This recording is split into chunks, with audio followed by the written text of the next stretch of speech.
कितनी सुंदर कन्या है। इस पर दृष्टि पड़ते ही मेरे शरीर में जैसे ममता का स्रोत फूट पड़ा, जैसे कि ये भूमि से नहीं मेरी कोख से जन्मी हो। प्रिय, तब तो मैंने जो निश्चय किया है वो सर्वथा उचित है। क्या निश्चय किया है नाथ?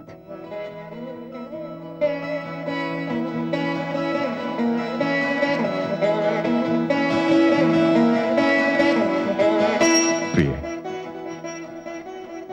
ये कन्या मेरी पुत्री बनकर इसी राजभवन में रहेगी। सत्यनाथ? हाँ प्रिय, आज के उपरांत ये मेरी और आपकी संतान कहलाएगी। मैं आपको किन शब्दों में धन्यवाद दूं? आपने मुझे ये पुत्री देकर मेरी सुनी गोद हरी कर दी। प्रिय, ये पुत्री आज से जनक दुलारी हो गई, जानकी हो गई।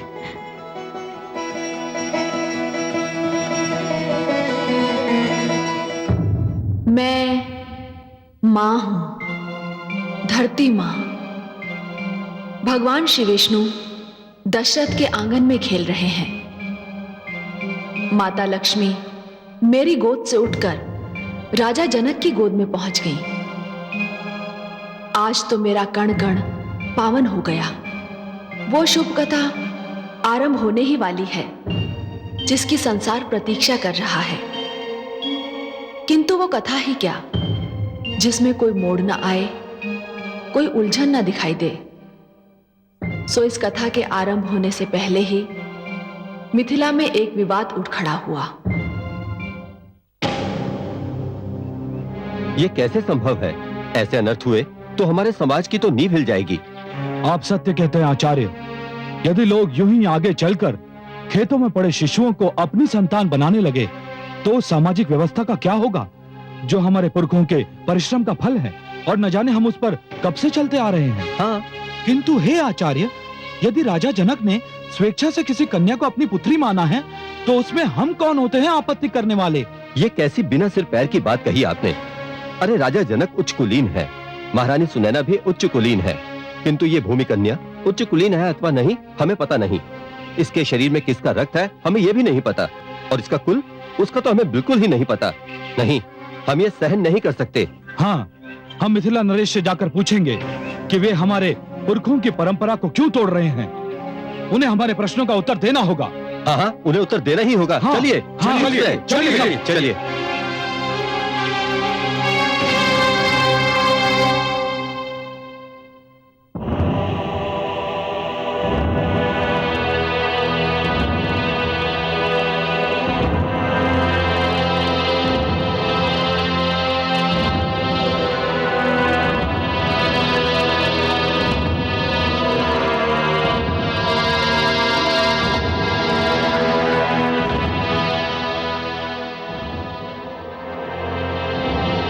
मिथिला राज्य एक प्रजातांत्रिक राज्य है।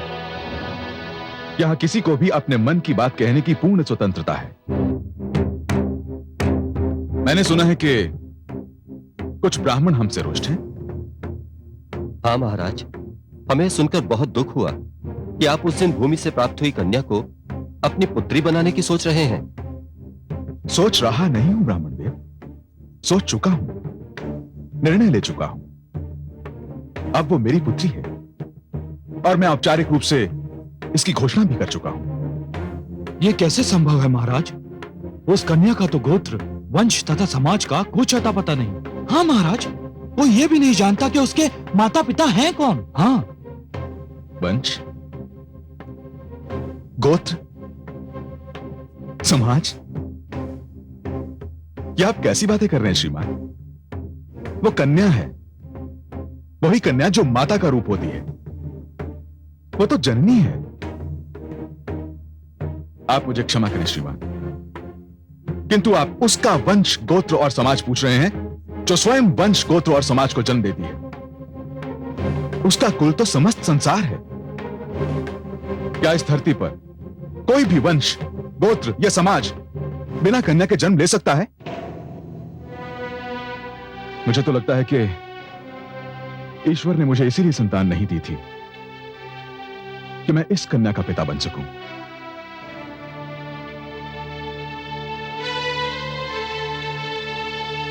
मैं महाराज से सहमत हूं।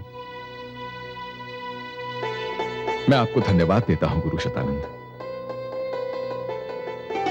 यह सत्य है राजा जनक कि संसार में कन्या का स्थान सर्वोच्च है।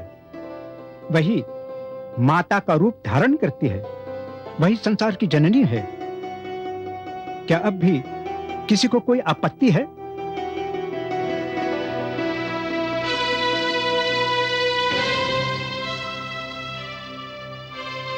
नहीं, कोई आपत्ति नहीं। मैं राजगुरु होने के नाते घोषित करता हूं कि मिथिला नरेश जनक को भूमि कन्या को अपनी पुत्री मानने का पूरा अधिकार है।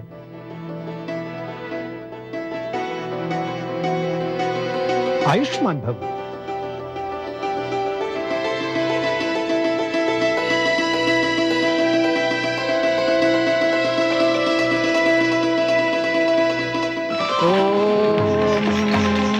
अग्नेनाय सुपधाराय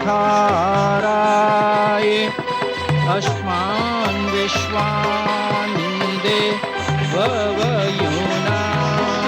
विद्वान् यूयोऽद्यस्मत्तु प्राणमेनो रुहुधिष्ठान्ते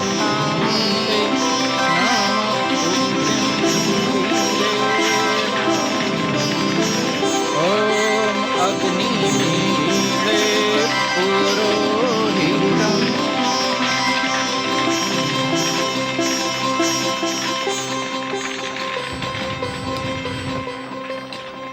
हे मिथिला नरेश, आप अपनी पुत्री का नामकरण करना चाहते थे। जी गुरुदेव। तो सुनिए, यह कन्या रूप, गुण और चरित्र में समस्त संसार के लिए उदाहरण बनेगी। नारी के चरित्रवती होने की कसौटी कहलाएगी। संसार में इसकी पूजा की जाएगी।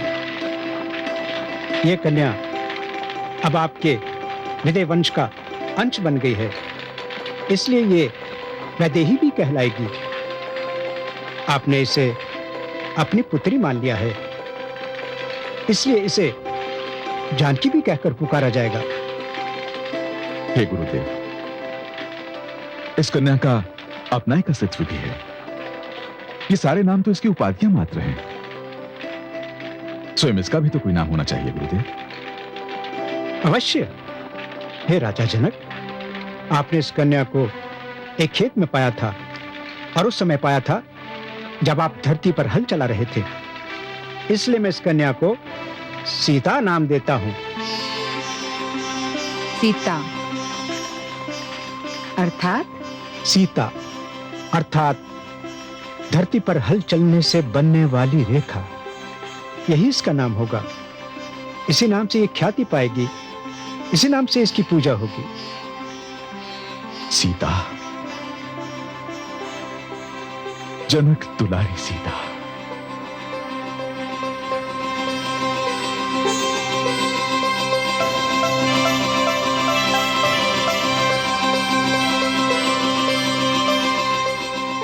राम, राम, मेरे राम को कहीं देखा? महारानी, वो तो छोटी रानी के साथ खेल रहे हैं।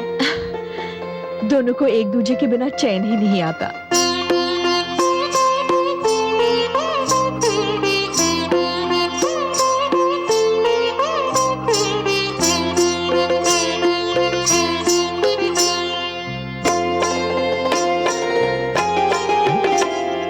ठुमक चलत रामचंद्र, ठुमक चलत रामचंद्र, बाजत पैजनिया।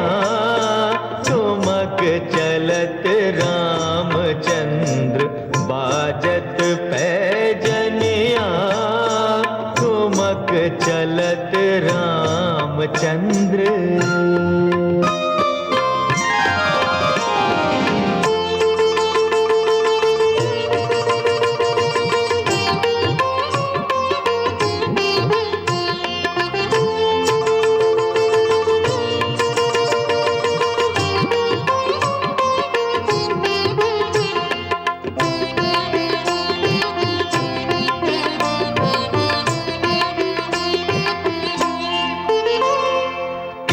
के उठत चलत धाय, खिल के उठत चलत धाय, परत भूमि लट पटाय, परत भूमि लट पटाय।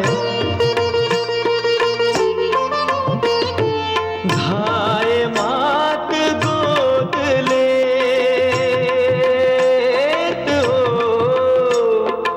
धाय मात गोद लेत, दशरथ की रनिया, ठुमक चलत रामचंद्र, ठुमक चलत।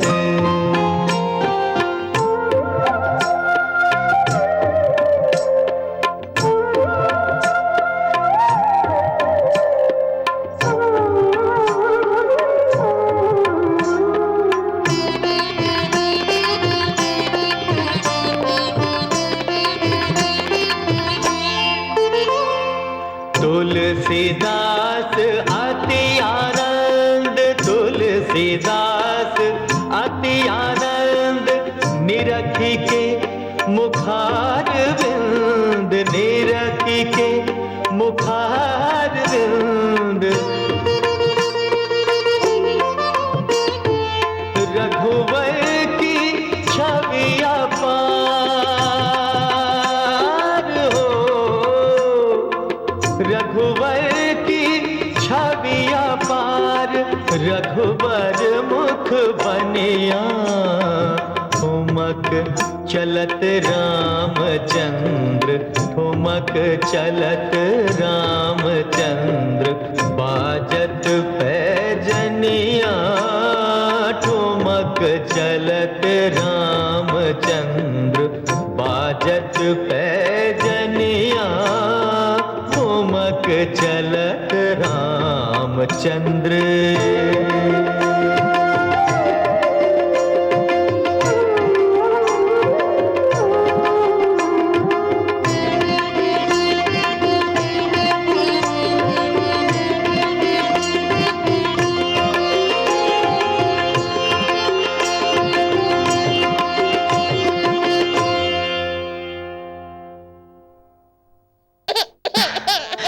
चुप हो जा। हाँ हाँ, ना ना,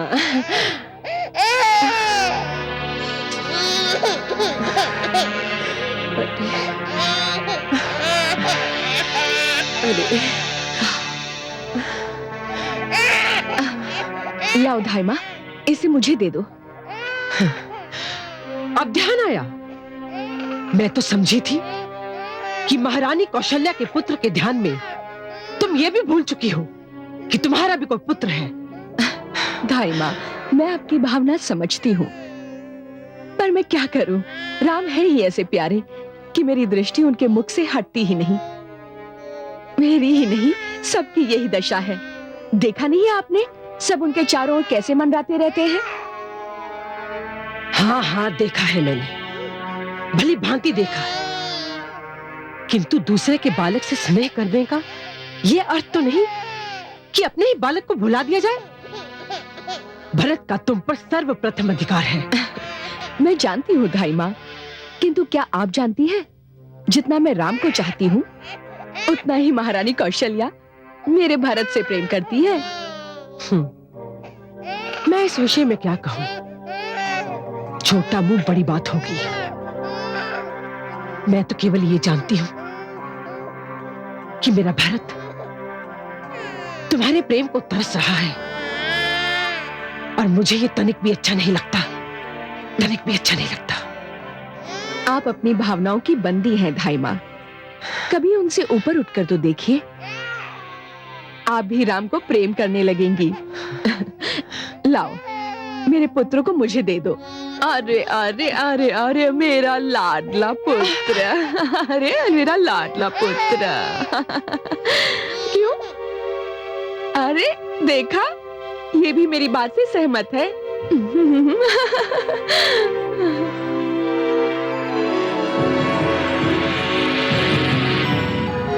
मुझे कुछ न कुछ अवश्य करना पड़ेगा, अवश्य करना पड़ेगा।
आप यहाँ क्या कर रही हैं?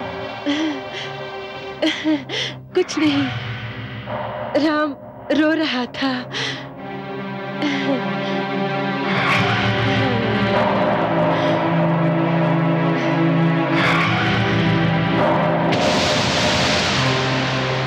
सावधान, लंकापति रावण पधार रहे हैं। लंकापति रावण की जय, लंकापति रावण की जय, लंकापति रावण की जय, लंकापति रावण की जय, लंकापति रावण की जय, लंकापति रावण की जय। विराजिए नाना श्री।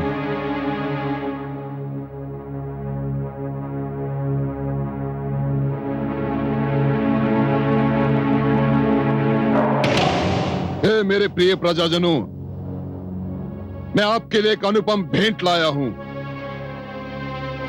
बंदियों को प्रस्तुत किया जाए।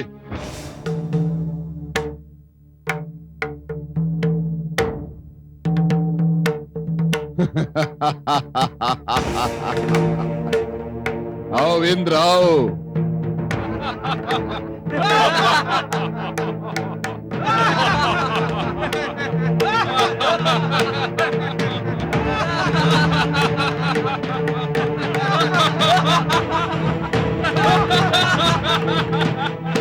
आओ।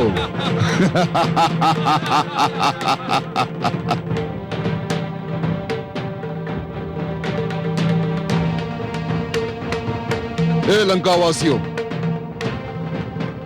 मैं तुम्हारा नरेश रावण, लंकापति रावण, लंकेश रावण, तुम्हारे लिए देवलोक विजय करके आ रहा हूं। ये सारे देवता जिनकी मानवलोक में पूजा की जाती है, अब मेरी चाकरी करेंगे। लंकापति रावण की चाकरी। कोई मेरे राजभवन में झाड़ू लगाएगा, कोई मेरे लिए भोजन परोसेगा और कोई मेरे पैर दबाएगा, लंकापति रावण के पैर।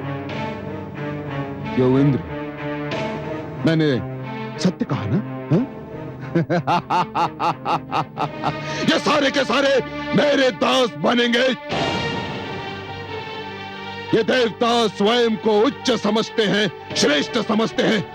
देखो लंकावासियों, देखो मैंने किस प्रकार इनके गर्व से तने हुए सिरों को झुका दिया है, किस प्रकार मैंने झुका दिया है।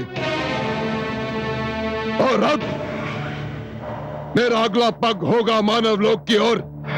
धरती, पाताल, आकाश, मैं तीनों को अपने अधीन कर लूंगा। त्रिलोक में केवल एक ही राज होगा, रावण राज। हाँ, रावण राज। देवताओं के दिन अब समाप्त हो जाएंगे। विष्णु की प्रभु सत्ता भूली हुई कहानी बन जाएगी।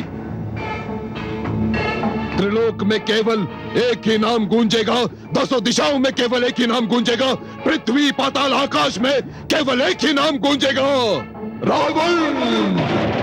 महान रावण, सर्वशक्तिमान रावण। ऐसा कुछ नहीं होगा लंकेश।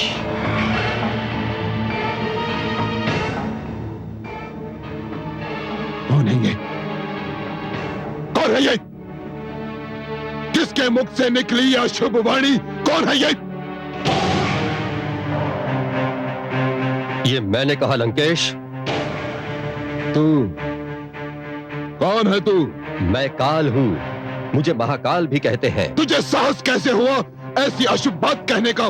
तुम जिसे अशुभ कहते हो उसे मैं सत्य कहता हूँ। मैं तेरा सर्वनाश कर दूंगा काल, सर्वनाश कर दूंगा मैं तेरा। तुम वो भी नहीं कर पाओगे रावण। मेरे 2 रूप हैं, एक जीवन, दूसरा मृत्यु। न तुम जीवन का सर्वनाश कर सकते हो, ना मृत्यु का। तुम मेरे दोनों में से किसी रूप से भी छुटकारा नहीं पा सकते।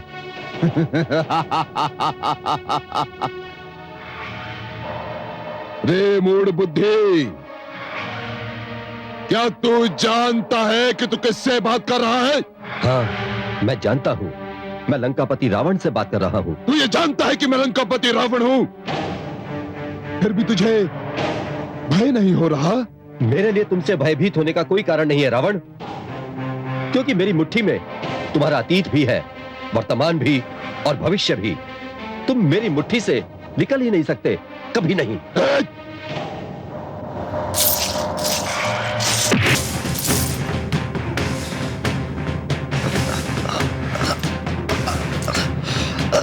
तू इस मुट्ठी की बात कर रहा है?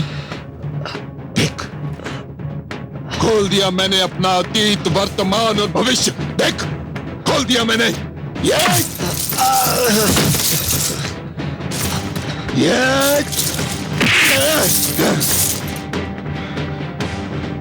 मैं तुझे अपने पैरों तले मसल सकता हूं, तेरा सर्वनाश कर सकता हूं।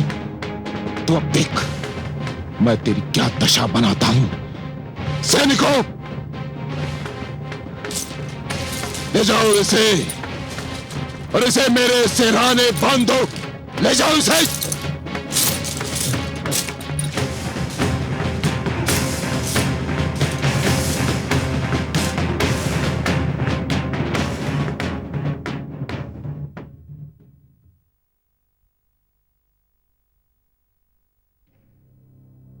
कौन है आप? मैं काल हूं देवी, मुझे आपके पति देव ने बंदी बनाया है। ये मेरे स्वामी को क्या हो गया?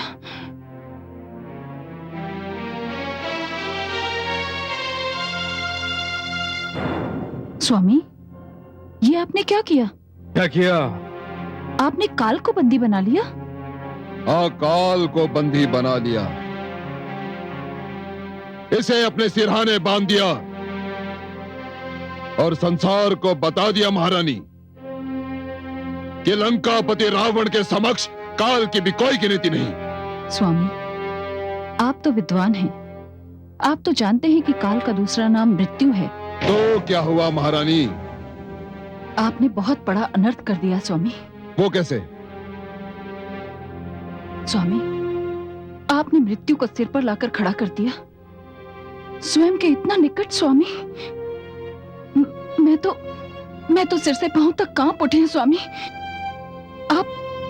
आप सर्वनाश को घर के भीतर ले आए हैं। महारानी, आप सदा ही मेरा विरोध करती रहती हैं, ऐसा क्यों? नहीं स्वामी, मैं तो आपसे प्रेम करती हूँ, मैं तो आपकी अर्धांगिनी हूँ। मैं तो सदा वही कहती हूँ जो आपके हित में होता है। आप भले ही इसे विरोध कहें, पर स्वामी, मैं आपके, अपने और इस वंश के हित में ही कहती हूं। इसे मुक्त कर दीजिए स्वामी, इसे मुक्त कर दीजिए। क्या कहा आपने? मुक्त कर दूं? इसे मुक्त कर दूं? लगता है मस्तिष्क फिर गया है आपका। मैं इसे यहां इसलिए लाया था कि इसके सिर पर पांव रखकर संसार को बता दूं कि मैंने काल को भी जीत लिया। काल को कोई जीत नहीं सकता। काल अजय है, सब कुछ समाप्त हो सकता है, किंतु काल समाप्त नहीं हो सकता। काल अनादि है, अनंत है।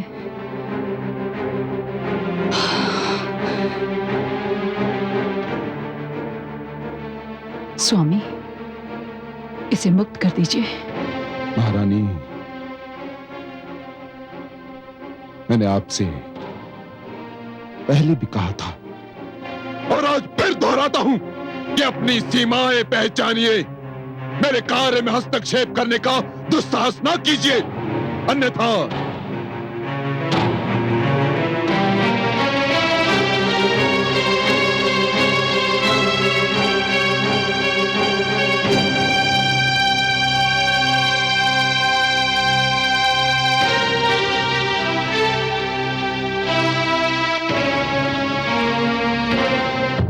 मैं मां हूं, धरती मां। एक और रावण काल के सिर पर पांव रखना चाह रहा था और दूसरी ओर जगत नियंता की बाल लीला प्रारंभ हो चुकी थी। श्री राम चंद्रमा की भांति बढ़ रहे थे।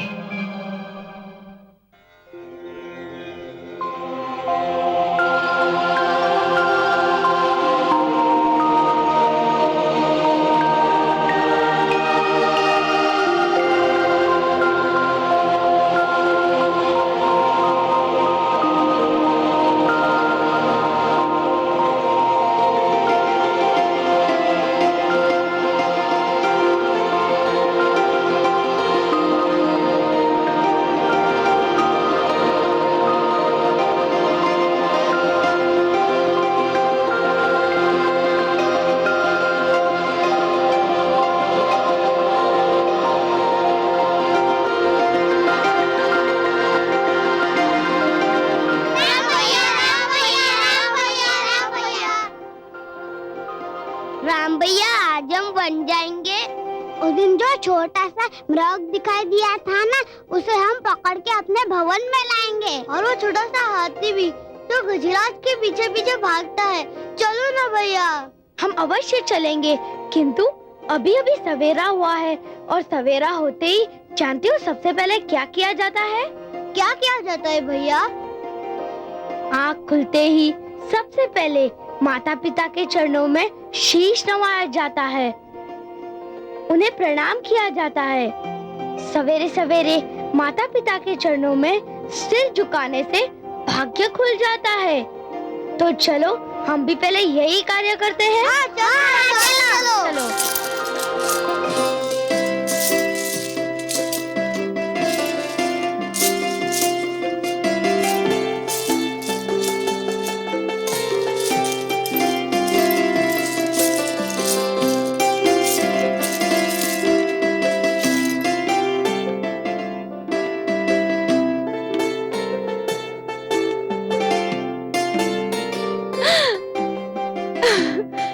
मेरे लाल,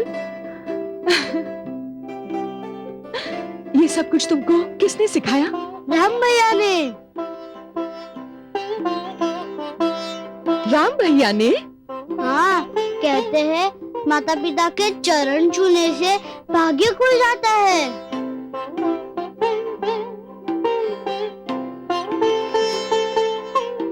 हाँ। पुत्र,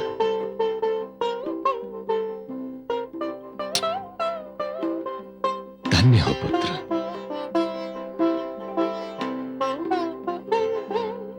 ये तुमने कहां से सीखा पुत्र? मैंने जो भी सीखा अभी से सीखा पिताश्री। आपकी गोद में बैठे बैठे मैं उन ज्ञानी की बात सुनता रहा जो आपके पास आते थे, और फिर मैंने उन बातों को स्मरण कर लिया। आपकी गोद ही मेरे लिए पाठशाला बन गई।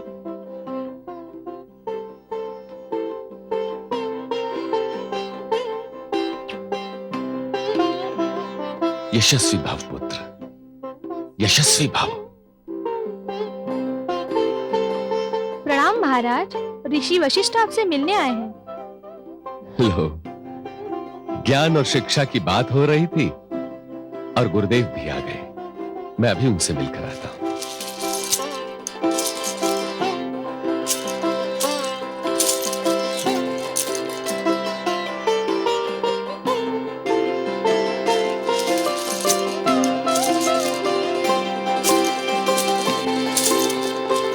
प्रणाम गुरुदेव। आयुष्मान भव। स्वागत है। मैं सोच रहा था कि मेरे पुत्रों की शिक्षा अब औपचारिक रूप से आरंभ हो ही जानी चाहिए। बड़ा ही शुभ विचार है राजन। तो आप उन्हें अपनी शरण में ले लीजिए गुरुदेव। राजन, मैं बिना परीक्षा लिए किसी को अपना शिष्य नहीं बनाता, इसलिए आपके पुत्रों को भी परीक्षा देनी होगी। अपने पुत्रों को मेरे पास बुलवाइए। अवश्य गुरुदेव। दासी, आज्ञा महाराज। महारानी कौशल्या से कहो कि वो हमारे पुत्रों को लेकर यहां आ जाए। जो आज्ञा महाराज। गुरुदेव, आसन ग्रहण कीजिए।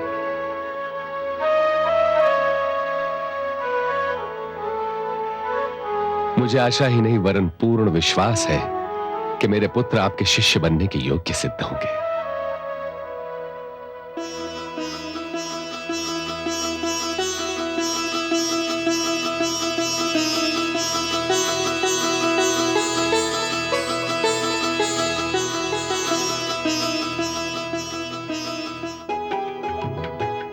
प्रणाम गुरुदेव। यशस्वी भव। अच्छा ये बताओ वत्स कि प्रणाम करने का क्या फल मिलता है? छोटी माँ कहती है कि गुरुदेव को प्रणाम करने से ज्ञान मिलता है। सुंदर, अति सुंदर। और आपको क्या बताया गया राजकुमार भरत? आयुष्मान भव। मुझे बड़ी माँ ने बताया है कि छोटों को वही करना चाहिए जो बड़े करते हैं। सुंदर, बहुत सुंदर। आओ लक्ष्मण। आयुष्मान भव। और बड़ों को वो कदापि ना करना चाहिए जो वे नहीं चाहते कि छोटे करें। अति सुंदर। और आप क्यों शांत है राजकुमार शत्रुघ्न? आयुष्मान भव। पिता और गुरु एक समान है। दोनों का आदर करने से भगवान प्रसन्न हो जाते हैं। सुंदर, अति सुंदर। राजन, मैं आपके चारों पुत्रों को शिष्यों के रूप में स्वीकार करता हूं। धन्यवाद गुरुदेव। तो फिर आरंभ कर दीजिए इनकी शिक्षा। परंतु इसके लिए इन्हें महल छोड़कर मेरे आश्रम में आना होगा।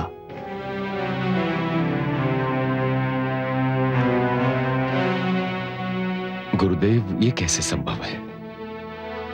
परंतु क्यों संभव नहीं है राजन? गुरुदेव, मैं इन चारों, विशेषकर राम के बिना तो एक पल भी नहीं रह सकता। इन चारों की दूरी मेरे लिए बहुत बहुत कष्टदायक होगी। राजन, आपको अपने कष्ट और इन राजकुमारों के हित में से एक को चुनना होगा। इनकी दूरी यदि आपके लिए कष्टदायक है तो इनके लिए हितकर है। निर्णय आपको करना है। हां, जैसा कि आपको ज्ञात है, मेरा आश्रम यही निकट सरयू के तट पर स्थित है। आपका जब मन करे आ जाएं, आपका स्वागत है।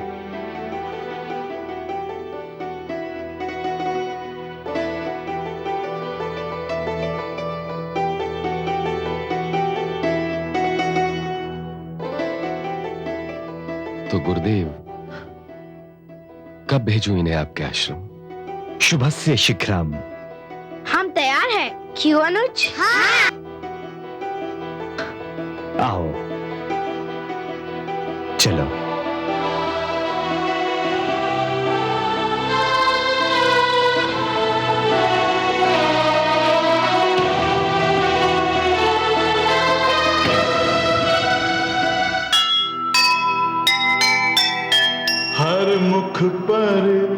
मुस्कान है, नहीं है सुख का अंत। दशरथ के घर छाई है, जैसे आज बसंत। हर मन में है कामना, बसा रहे संसार। पुत्र मिले तो जल उठे, घर में दीपक चार, घर में दीपक चार। जो सुनेगा ये पुराण, पाएगा सुख और ज्ञान, पाएगा सुख और ज्ञान। कर्म को ही धर्म जान, प्रेम की तू छेड़तान, प्रेम की तू छेड़तान। बीते युग बता रहे हैं, बीते युग बता रहे हैं, सत्य पथ पे चल सुजान।